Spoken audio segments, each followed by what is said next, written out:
Hello dear students, good morning to all of you and welcome. Ramlal Shikshan Sansthan LC sir की online classes में आपका स्वागत है। देखिए, हम आपकी एक्सरसाइज 5.1 डिस्कस कर रहे थे। 5.1 में जो चैप्टर आपका 5 है वो यूक्लिड ज्योमेट्री के बारे में है। तो देखो, इसमें 5.1 में क्वेश्चन नंबर 2 है, give a definition for each of the following terms, are there other terms that need to be defined first and what are they and how might you define them। Question काफी lengthy बनाया हुआ है। इसका मतलब देखो क्या है, इसमें 5 क्वेश्चन है।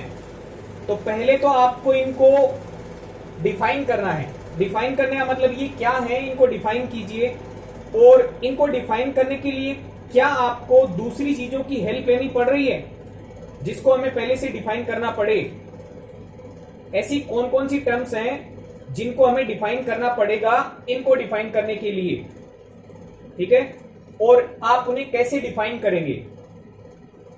तो देखो, ये जो फर्स्ट पार्ट इसका बना के दिया हुआ है, सबसे पहला लिखा हुआ है पैरेलल लाइंस। तो हमें पहले इसको डिफाइन करना कि पैरेलल लाइंस क्या होती हैं। तो आप शायद इसके बारे में पहले से जानते होंगे। पैरेलल लाइंस वो लाइंस हैं जो कभी भी हम यदि प्रोड्यूस करें तो कभी नहीं कटें। वो लाइंस कैसी कहलाती हैं? पैरेलल लाइंस कहलाती हैं। तो इसको डिफाइन करेंगे हम, तो क्या लिख देंगे? The lines which never meet at a point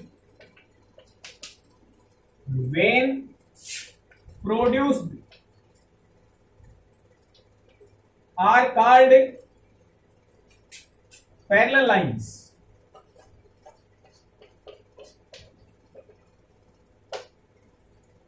मतलब यदि लाइंस को हम प्रोड्यूस करें, आगे बढ़ाएं पीछे बढ़ाएं, तो कभी नहीं पॉइंट पे मीट हो, ऐसी लाइंस पैरेलल लाइंस कहलाएंगी। जैसे देखो, आपके पास में ये दो लाइंस हैं, यदि इनको पीछे की तरफ एक्सटेंड करें और इधर आगे की तरफ एक्सटेंड करें तो ये कभी मीट होने वाली नहीं है। ये इसके पैरेलल चलती रहेंगी, यानी एक दूसरे से बराबर गैप पे चलती रहेंगी। तो ऐसी लाइंस जो कभी भी प्रोड्यूस करने पर मीट नहीं होती हैं, वो लाइंस पैरेलल लाइंस कहलाती हैं, ठीक है। तो इसको आपको इस तरीके से डिफाइन करना है। अब डिफाइन करने के लिए आपको देखो, इसमें एक तो पॉइंट वर्ड आ रहा है, तो आपको पहले से इसको डिफाइन कर लेना चाहिए कि पॉइंट क्या होता है। दूसरी बात, लाइन क्या होती है। तो इसका मतलब हमें कौन कौन सी ऐसी टर्म्स हैं जिन्हें डिफाइन करने की जरूरत है। एक तो पॉइंट हो गया और एक लाइन हो गई। और याद करो, जो चैप्टर हमने 5 स्टार्ट किया था उसमें पहले से लिखा था कि पॉइंट, लाइन और प्लेन ये अनडिफाइंड टर्म्स छोड़े गए हैं। ये सेल्फ अंडरस्टैंडिंग से पहले से समझ लिए हैं, मान लिए गए हैं कि ऐसा कुछ कॉन्सेप्ट है इनका, इनको डिफाइन नहीं किया जा सकता है। तो इसने पूछा था पहले इनकी डेफिनेशन दीजिए और उसके बाद में ऐसे कौन कौन से टर्म्स हैं जिन्हें डिफाइन करने की जरूरत पड़ेगी। तो कौन कौन से टर्म्स हैं? लाइन और पॉइंट। और उन्हें कैसे आप डिफाइन करेंगे? तो हम बता सकते हैं कि यूक्लिड के अजम्पशंस के अकॉर्डिंग इनको अनडिफाइंड रखा गया है। इनको यूनिवर्सल ट्रुथ या सेल्फ अंडरस्टैंडिंग से लिया गया, माना गया है। ओके, तो इसमें कौन कौन से ऐसे वर्ड्स आएंगे? लाइन्स और पॉइंट्स। सेकेंड वाले पार्ट को देखें, परपेंडिकुलर लाइंस क्या होती हैं, हम उन्हें कैसे डिफाइन करेंगे। परपेंडिकुलर लाइंस, तो देखो इसमें सेकंड डेफिनेशन जो होगी वो परपेंडिकुलर लाइंस की है। परपेंडिकुलर लाइन वो होती है जिनके बीच में एंगल 90 होता है। If the angle between two lines is 90 degree, then these lines are called perpendicular lines। अब ध्यान से देखें, इसमें if the angle between two lines, देखो लाइन लिखी है, तो लाइन है, इसका मतलब इधर भी इसको प्रोड्यूस किया जा सकता है, इधर भी इसको प्रोड्यूस किया जा सकता है, ऐसे इसको भी प्रोड्यूस किया जा सकता है, इसको भी प्रोड्यूस किया जा सकता है। यदि दो लाइंस के बीच में एंगल 90 डिग्री का होता है तो दोनों लाइंस परपेंडिकुलर लाइंस कहलाती हैं। ये तो इसकी डेफिनेशन हो गई। अब डेफिनेशन के बाद में हमसे ये पूछा था कि ऐसी कौन कौन सी टर्म्स हैं जिन्हें हमें अलग से डिफाइन करना पड़ेगा पहले। तो आप देखें, एंगल एक नया वर्ड है जिसे हमें डिफाइन करना पड़ेगा। लाइन एक नया वर्ड है जिसे हमें डिफाइन करना पड़ेगा। तो यदि लाइंस के बीच में एंगल 90 डिग्री हो तो परपेंडिकुलर लाइंस होती है। ओके स्टूडेंट्स, ये आपका सेकंड पार्ट है। लाइन सेगमेंट क्या होता है, इसके बारे में हमने पहले डिस्कस किया था।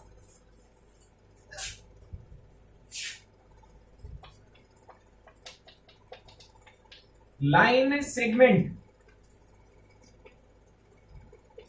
देखिएगा, सेगमेंट का मतलब टुकड़ा होता है। तो कोई भी ये लाइन जा रही है, इस लाइन का कोई पार्ट ले लें तो वो लाइन का टुकड़ा यानी part of a line is called a line segment. यहां से लेके यहां तक, from point A to point B, this A B is called line segment. तो हम इसको कैसे डिफाइन करेंगे? What is line segment? A part of line, a part of line is called a line segment। कोई भी line है उसका एक पार्ट है, लिमिटेड पार्ट, वो लाइन सेगमेंट कहलाता है। अब देखो, ये हमने इसको डिफाइन किया, हमें किस किस की जरूरत पड़ेगी डिफाइन करने के लिए। देखो, लाइन इसमें वर्ड आ रहा है तो लाइन को हमें पहले पता होना जरूरी है। पार्ट बेसिक अंडरस्टैंडिंग से पता है, पार्ट का मतलब एक हिस्सा है, एक भाग है। तो हमें किसको डिफाइन करना पड़ेगा? हमें लाइन को डिफाइन करना पड़ेगा पहले। ये थर्ड पार्ट हुआ आपका। फोर्थ पार्ट पे मूव करते हैं। What is radius of circle? What is radius of circle?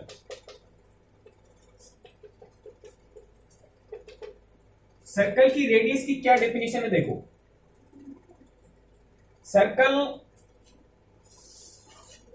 इस टाइप से होता है, तो इसकी डेफिनेशन क्या होगी?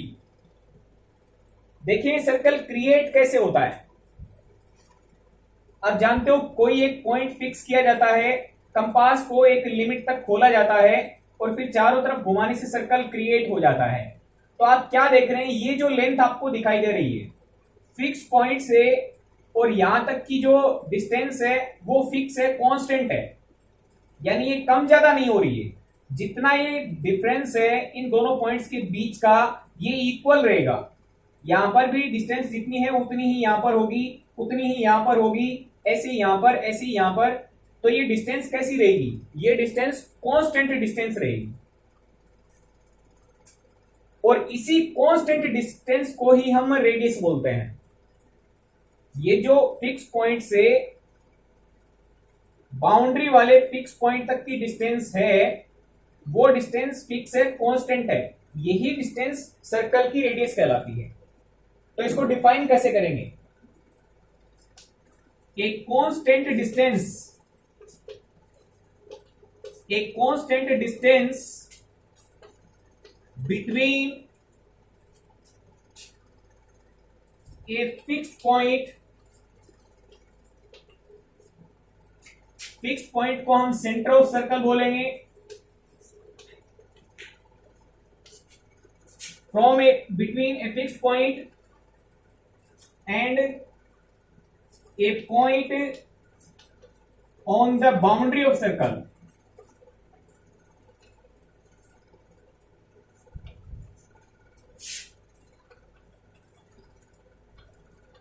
is called radius of circle।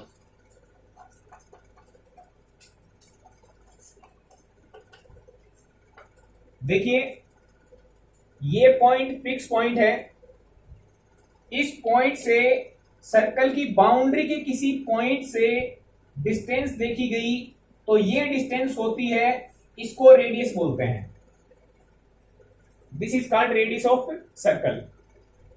Okay students, तो ये हमने इसको डिफाइन किया। अब इसमें भी हमें पॉइंट नया वर्ड है, तो पॉइंट को डिफाइन करना पड़ेगा।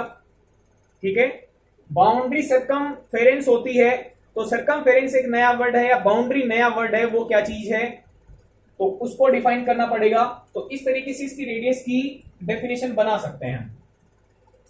व्हाट इज स्क्वायर, इसका फिफ्थ पार्ट है, देखिए what is square.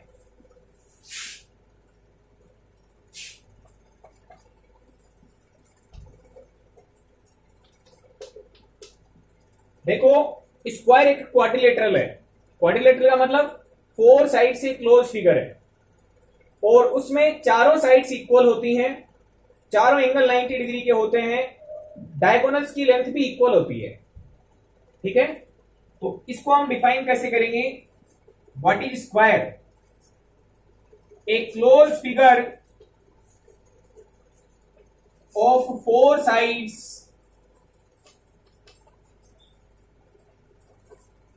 where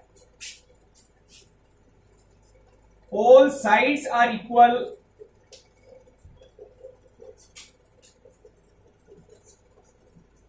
and both diagonals are equal.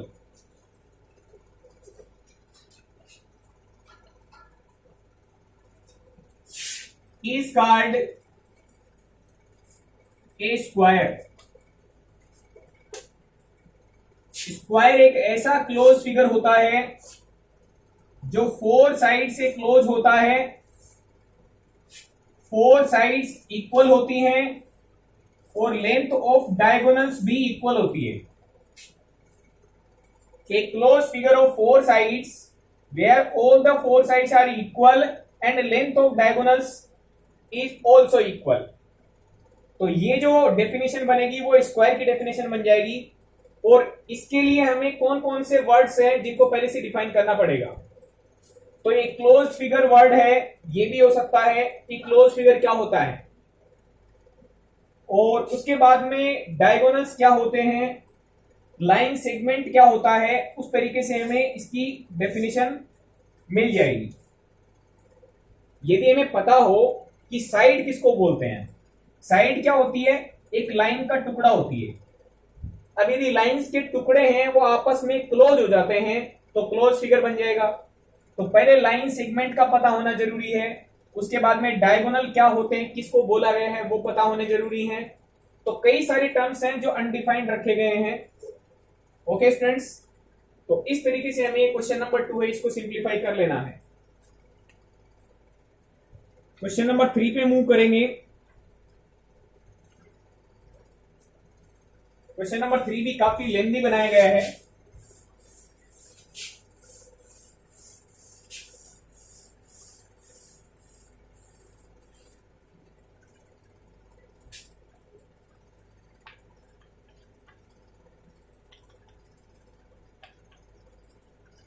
Consider the following postulates.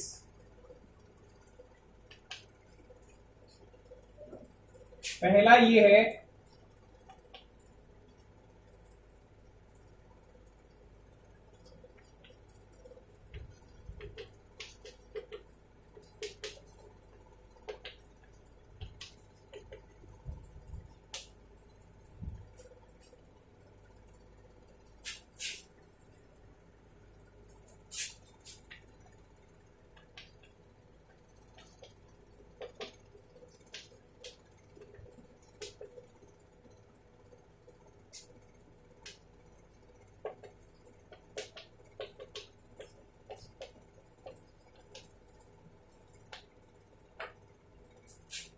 एक सेकंड पोस्टुलेट और बनाया है।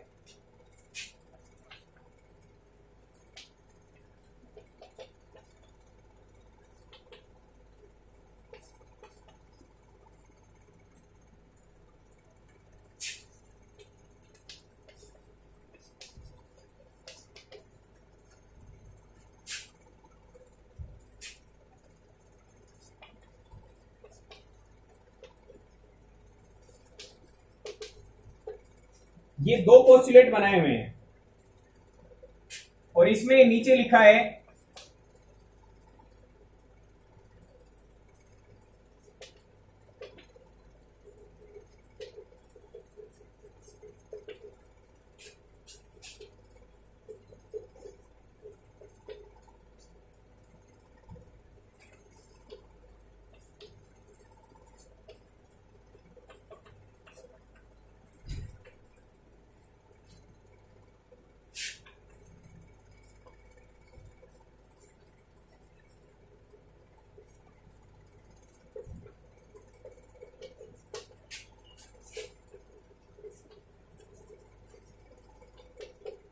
देखिए काफी बड़ा क्वेश्चन है। इसमें लिखा है consider the following postulates, do they contain any undefined terms, are they consistent and do they follow from Euclid's postulates. क्या मतलब है देखो इसका, पहले स्टेटमेंट को रीड करते हैं। पहले स्टेटमेंट में लिखा है given any two distinct points A and B, there exist a third point C which is in between A and B. इसमें बताया है कि ए और बी कोई दो डिस्टिंक्ट पॉइंट्स हैं। डिस्टिंक्ट पॉइंट्स का मतलब अलग अलग लोकेशन पे हैं, साफ साफ अलग अलग दिखाई दे रहे हैं। यदि एक ही पॉइंट पर एक होगा तो वो दिखाई नहीं देंगे, दोनों अलग अलग पॉइंट है, 3 पॉइंट है, 5 पॉइंट है, कितने पॉइंट्स हैं। यदि एक ही पॉइंट के ऊपर दूसरा पॉइंट रख दिया जाए तो हम अलग अलग नहीं कर पाएंगे। डिस्टिंक्ट का मतलब होता है अलग अलग, सेपरेट, साफ दिखने वाले। तो आपके पास में कोई दो अलग अलग पॉइंट्स हैं A and B, suppose given any two distinct points A and B, there exist a third point C which is in between A and B. अब यदि ए और बी को मैं ज्वाइन कर लेता हूं तो ए और बी एक लाइन सेगमेंट बन जाएगा, और इस लाइन सेगमेंट पर बहुत सारे पॉइंट हो सकते हैं। ये पॉइंट भी हो सकता है सी, यहां पर भी हो सकता है सी, यहां पर भी सी हो सकता है, यहां भी हो सकता है। ये आपका फर्स्ट स्टेटमेंट है। तो इसमें आपसे ये बोला है do these contain any undefined terms. क्या ये स्टेटमेंट है वो कोई अनडिफाइंड टर्म रखता है? ऐसी कोई टर्म है इसके अंदर जो अनडिफाइंड है? तो हम बोल सकते हैं कि कोई भी पॉइंट होता है उसको हम डिफाइन कैसे करेंगे, ये एक अनडिफाइंड टर्म है।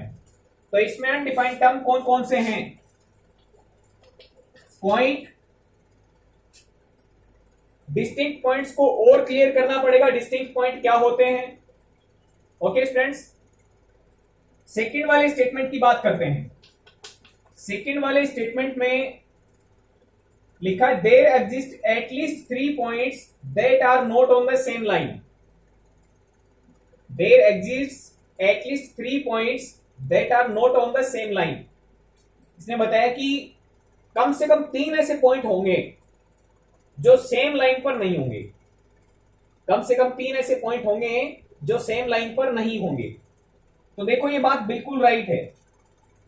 यदि मैं 3 ऐसे पॉइंट कंसीडर करता हूं तो एक ही लाइन पर कोई 2 पॉइंट आ सकते हैं, तीसरा पॉइंट अलग ही रहेगा।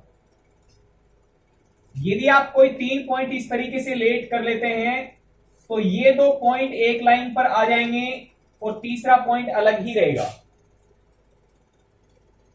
तो इसमें लिखा है देयर एग्जिस्ट एटलीस्ट 3 पॉइंट्स, कम से कम 3 ऐसे पॉइंट जरूर होंगे जो एक ही लाइन पर नहीं है।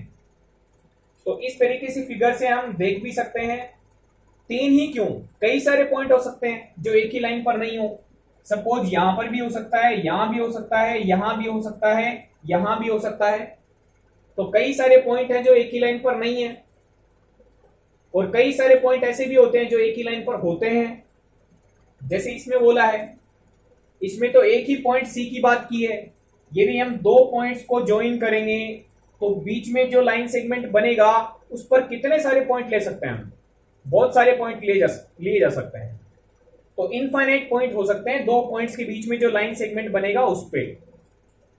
और ऐसे ही यहां पर भी क्या होगा, बहुत सारे पॉइंट्स होंगे। तो इसने बोला है कि कम से कम 3 तो पक्का मिलेंगे।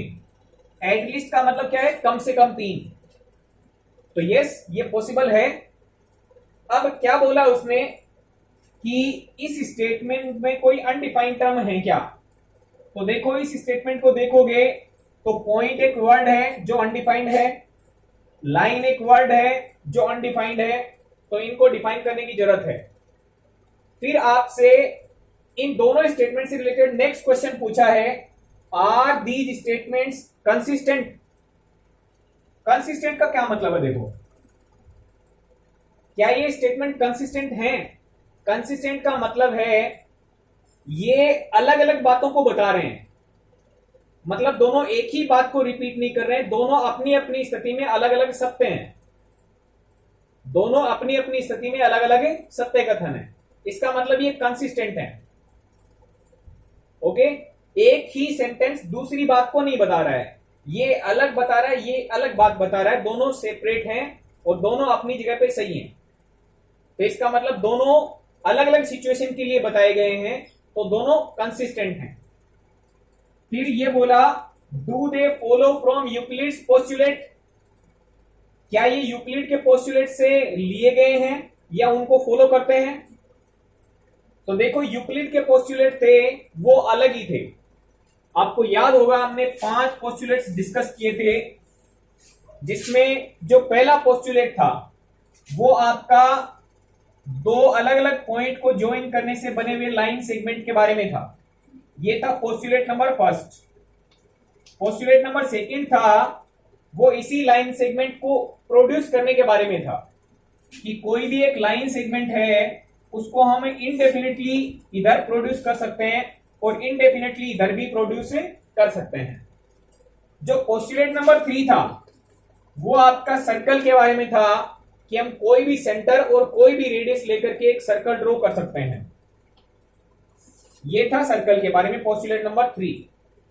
पोस्टुलेट नंबर 4 था वो आपका एंगल के बारे में था, कि 2 राइट एंगल होते हैं वो ऑलवेज इक्वल होते हैं, चाहे वो किसी भी स्थिति में कहीं भी बने हुए हैं। जो 90 डिग्री के राइट एंगल्स होते हैं वो इक्वल होते हैं हर सिचुएशन में। जो पोस्टुलेट नंबर 5 था वो आपका 2 लाइंस को कट करने वाली ओब्लिक लाइन के बारे में था, कि ये जो एंगल्स हैं इनका सम 180 से लेस होगा, उस साइड में दोनों लाइन मीट हो जाएंगी।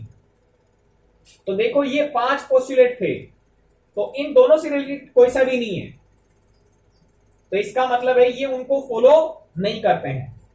ओके स्टूडेंट्स, ये था आपका question number 3।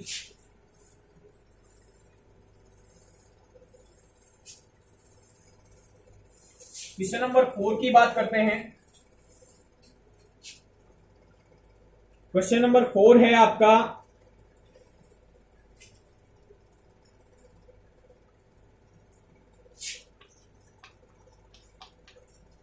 if a point C lies between 2 points A and B such that AC equal BC, then prove that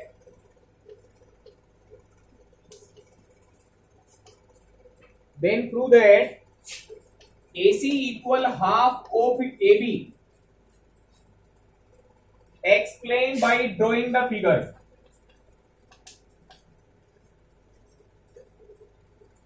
Explain by drawing the figure. ये आपका क्वेश्चन है, देखो इसको ध्यान से। If a point C lies between 2 points A and B, कोई 2 point हैं और उनके बीच में C कोई पॉइंट लाई कर रहा है, और इस प्रकार से लाई कर रहा है कि AC लेंथ और BC लेंथ दोनों इक्वल हैं। जैसे सपोज आपके पास में ये लाइन सेगमेंट है A और B से ज्वाइन करने वाला, और C एक ऐसा पॉइंट है कि AC लेंथ और BC लेंथ दोनों इक्वल हैं, AC पार्ट और BC पार्ट दोनों इक्वल हैं, ये आपको दिया है। आपको ये प्रूव करना है length of AC is equal to half of AB। देखो कैसे हम प्रूव करेंगे इसे, पहले लिख देते हैं given that AC equal BC। A और B दोनों पॉइंट को ज्वाइन करने वाला लाइन सेगमेंट है, तो AC इक्वल BC आपको गिवन किया हुआ है। आप दोनों साइड में एक काम कर दें,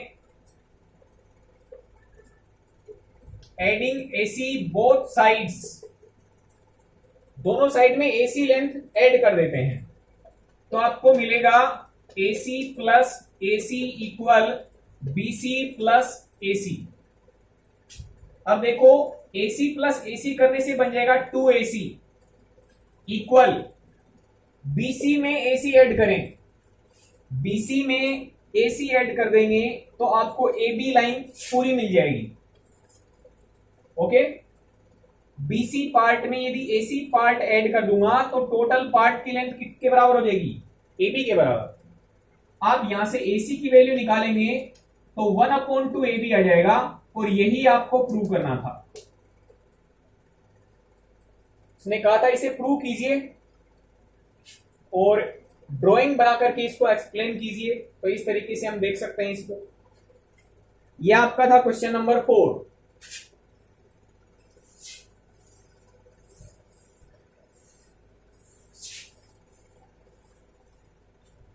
ध्यान से देखें, इसमें हमने प्रूव किया है AC length is equal to half of AB।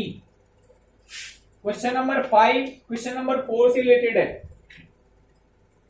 इसमें लिखा है in question 4 point C is called mid point of line segment AB। हमने ये देखा, देखो ये A और ये B, C इस प्रकार से था कि AC लेंथ और BC लेंथ इक्वल थी। क्वेश्चन नंबर 5 है वो क्वेश्चन नंबर 4 से रिलेटेड ही बनाया है।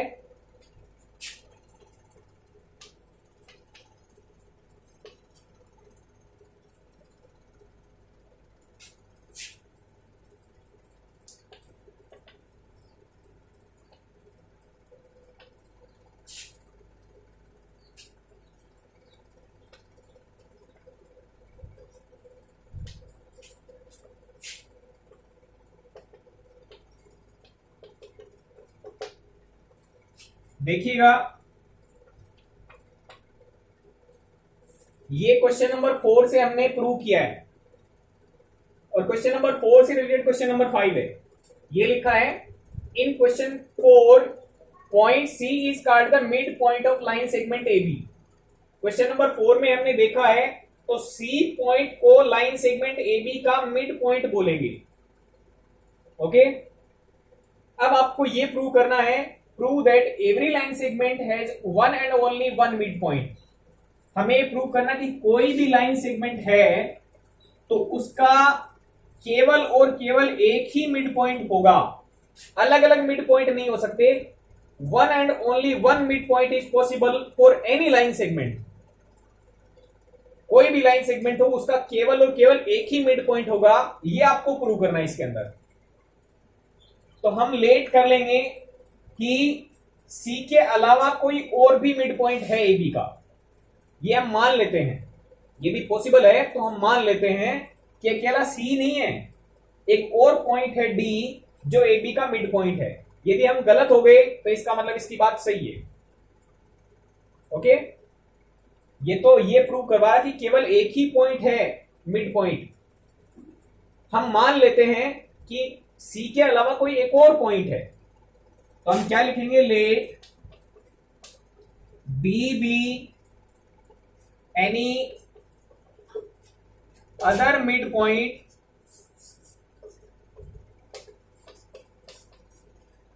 then C if possible।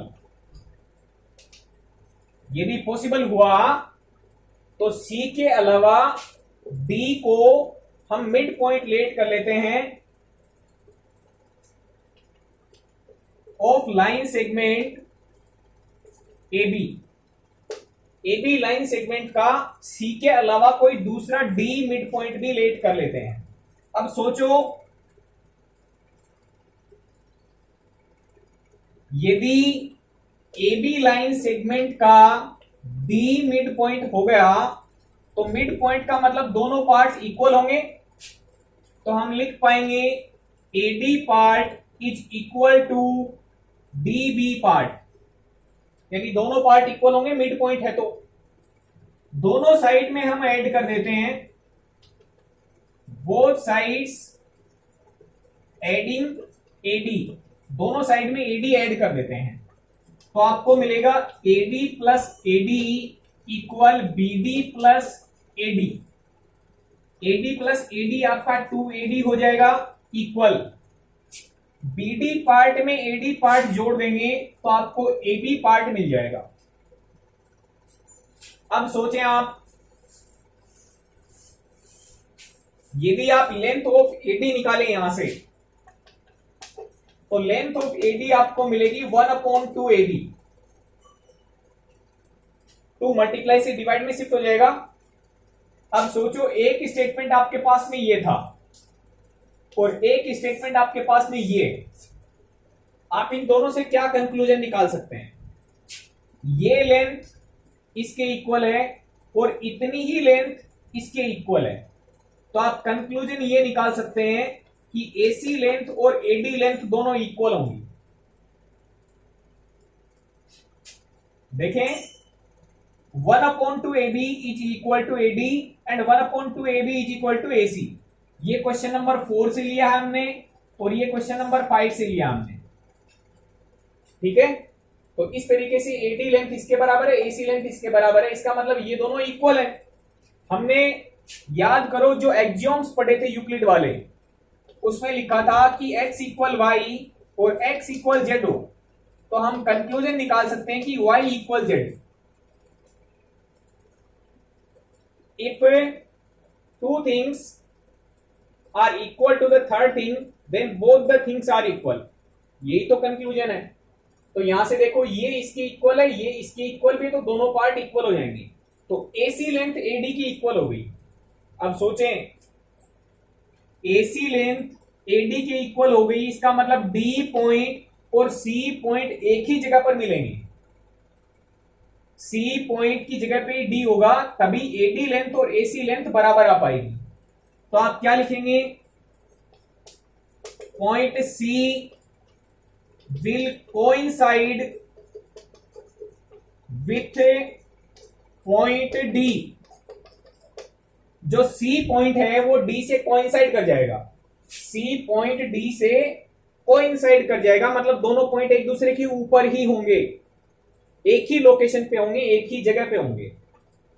और यदि एक ही जगह पे हैं तो एक जगह पे दो पॉइंट नहीं हो सकते, एक ही पॉइंट कंसीडर किया जाएगा। इसका मतलब या तो C पॉइंट मिड पॉइंट कहलाएगा या फिर D पॉइंट मिड पॉइंट कहलाएगा। अल्टीमेटली बात यह है कि किसी भी लाइन सेगमेंट का एक ही मिड पॉइंट पॉसिबल है।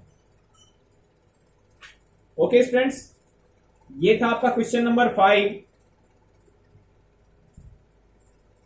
इसके 2 क्वेश्चन और बचे हैं, 6 और 7।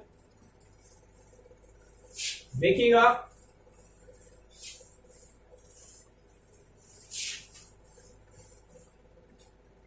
क्वेश्चन नंबर 6 दिया हुआ है, in figure given below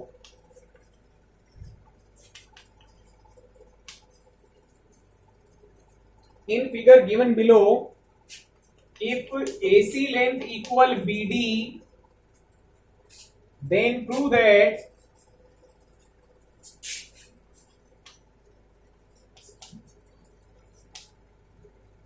AB equal CD।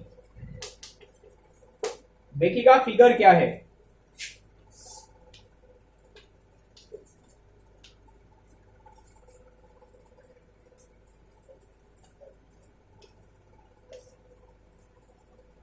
ये आपको फिगर बना के दिया हुआ है। In figure given below if length of AC is equal to length of BD, then prove that length of AB is equal to length of CD। तो हमें जो गिवन है हम उसी से शुरुआत करेंगे। Given that AC length is equal to BD length, A to C length है वो आपको B टू D लेंथ के इक्वल दी है। अब देखो जो AC लेंथ है वो लेंथ हम लिख सकते हैं AB प्लस BC के इक्वल है, राइट। ए बी में यदि मैं बी सी एड कर दूंगा तो ए सी लेंथ मिलेगी इक्वल, बी डी लेंथ देखें, B C plus C D, B C plus C D आपकी बी डी लेंथ हो जाएगी। अब आप देखें दोनों साइड से बी सी माइनस कर देते हैं, A B plus B C में से भी बी सी माइनस कर लेते हैं और B C plus C D में से भी बी सी माइनस कर लेते हैं। दोनों साइड से हमने क्या कर लिया, सबट्रैक्ट कर लिया।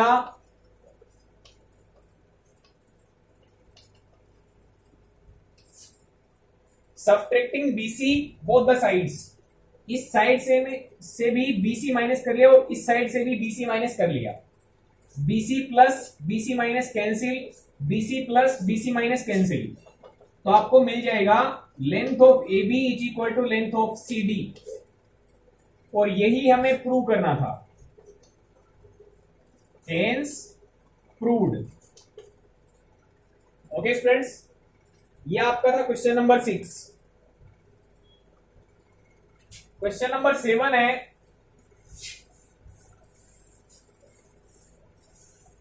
लास्ट क्वेश्चन है इस एक्सरसाइज का।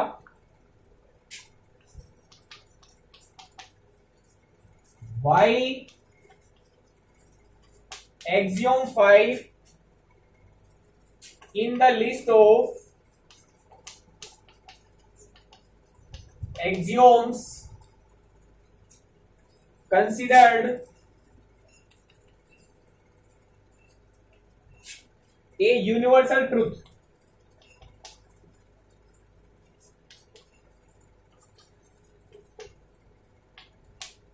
देखिएगा एक्सियोम नंबर 5 है लिस्ट ऑफ एक्सियोम्स, उसको यूनिवर्सल ट्रुथ क्यों कहा गया है? आप किसी भी स्टेटमेंट को यूनिवर्सल ट्रुथ कब कहते हैं? जब वो स्टेटमेंट हर कंडीशन में ट्रू होता है। जब कोई भी स्टेटमेंट हर सिचुएशन में ट्रू होता है तभी उसको हम क्या कंसीडर कर लेते हैं? Universal truth. तो इसका एक्सियोम नंबर 5 था, वो भी एक हर सिचुएशन में ट्रू रहने वाला स्टेटमेंट था, इसीलिए उसको यूनिवर्सल ट्रूथ कहा गया है।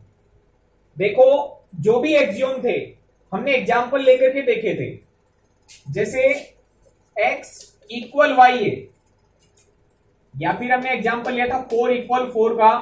यदि दोनों साइड में मैं 2 ऐड कर देता हूं तो कोई फर्क थोड़ी पड़ेगा, 6 इक्वल 6 रहेगा। यदि सेम चीज दोनों साइड में ऐड कर दी जाए तो इक्वल रहेंगे, और यदि सेम साइज सबट्रैक्ट कर देते हैं तो इसका मतलब दोनों साइड तब भी इक्वल रहेंगी। तो जो भी इसके स्टेटमेंट थे उनको भी एग्जांपल हमने देखा था, और इसीलिए वो हर सिचुएशन में ट्रू थे, तो यूनिवर्सल ट्रूथ कहलाए। तो हम इसको क्या बोलेंगे? This axiom is always true, hence it is called universal truth.